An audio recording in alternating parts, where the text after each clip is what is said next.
malienne, à l'instar de celle du monde, célèbre aujourd'hui 3 mai la journée mondiale de la liberté de la presse. La 30e célébration de la journée est faite autour du thème « Façonner un avenir de droit, la liberté d'expression comme moteur de tous les autres droits de l'homme ». Les acteurs de la presse se sont retrouvés ce matin à la Maison de la Presse pour réfléchir sur l'évolution de la presse dans notre pays. Mamari Koné. Journée de réflexion des professionnels sur les questions relatives à la liberté de la presse et à l'éthique professionnelle. Pour cette 30e édition, la célébration est faite autour du thème « Façonner un avenir de droit, la liberté d'expression comme moteur de tous les autres droits de l'homme ». Un thème qui résume le rôle fondamental des médias dans un monde en pleine évolution et à la recherche des repères. L'année qui s'est écoulée a été une année particulièrement difficile pour la presse malienne.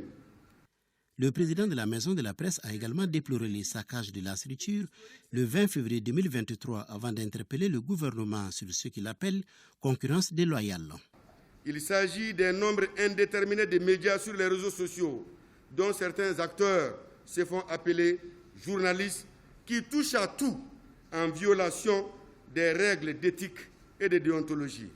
Pour le représentant de la Fondation Hirondelle, la liberté de la presse est loin d'être un privilège réservé aux médias occidentaux. Elle est aussi un droit universel dont doivent bénéficier tous les médias. Pour lui, ces droits se résument en 3 mots, liberté, indépendance et pluralisme.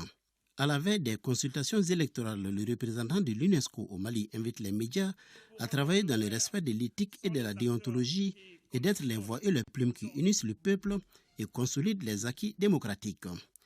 Le représentant de la haute autorité de la communication a pour sa part rappelé les missions assignées à l'autorité avant d'aborder la liberté d'expression.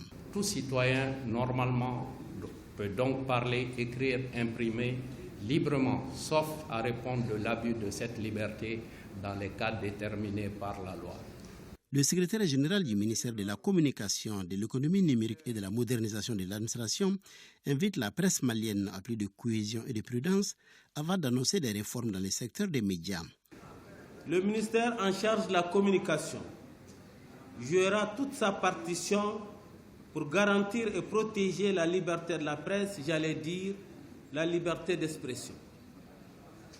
Dans cette optique, le département a engagé des réflexions et des réformes en vue de démocratiser l'environnement des médias avec toute la rigueur adéquate. Avant de se rendre au Conseil des ministres, le ministre de la Communication, de l'économie numérique et de la modernisation de l'administration est venu apporter son soutien aux fêteurs de la presse à l'occasion de cette célébration.